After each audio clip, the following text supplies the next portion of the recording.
Salut tout le monde. Alors aujourd'hui on va parler du sport. Qu'est-ce qu'il faut faire pour perdre du poids plus vite, perdre du poids facilement, sans trop d'efforts? Forcément déjà il faut que tu gères ton alimentation. Ça on a parlé dans la vidéo précédente.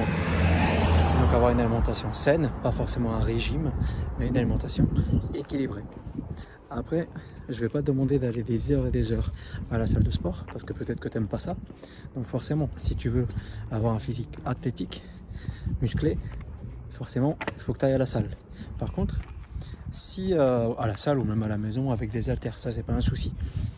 Par contre, si jamais tu veux juste perdre du poids ou déjà tu vas à la salle mais que tu n'arrives pas à perdre du poids, il suffit juste d'augmenter ton NEAT. Donc ça veut dire que tu dois brûler plus de calories au quotidien. À force de tenir mon téléphone, j'ai déjà l'épaule en feu. Alors, donc je disais, il faut que tu marches.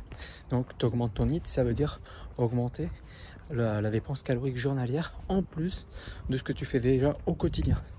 Donc je parle pas d'aller à la salle, je parle pas des sorties que tu veux faire dans la journée. Ça veut dire qu'il faut faire un petit peu plus. Ça veut dire juste marcher par exemple. Là j'ai 1 heure de trou, donc j'ai 1 heure pour moi, donc je profite pour aller marcher. Il fait beau, on est bien, on a les montagnes, parce qu'on est à Grenoble, hein, pour ceux qui ne savent pas, et donc on profite du soleil. On marche à un bon rythme, mais ce qui ne nous fatigue pas. Je change de bras, j'ai mal à l'épaule.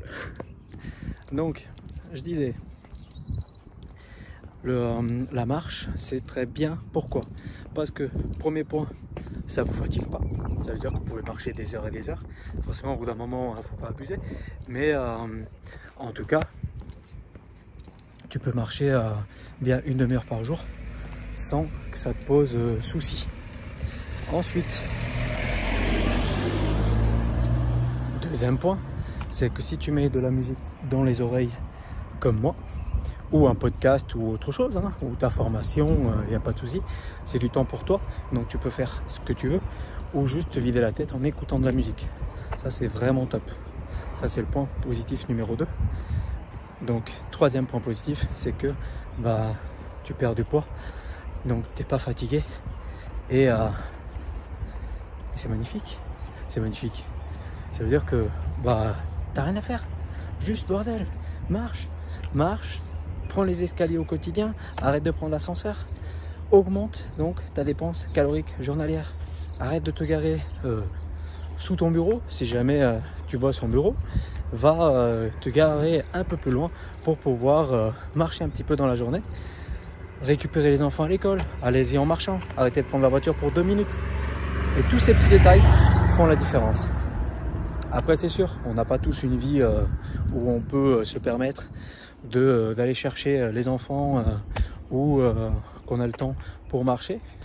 Donc à ce moment-là, il va falloir faire un peu plus de sport, par exemple à la maison le soir, si vous avez un petit tapis ou quelque chose. Mais sinon, déjà commencez par ça. Essayez de marcher un peu plus, même le week-end. Et vous allez voir que ça va vous aider.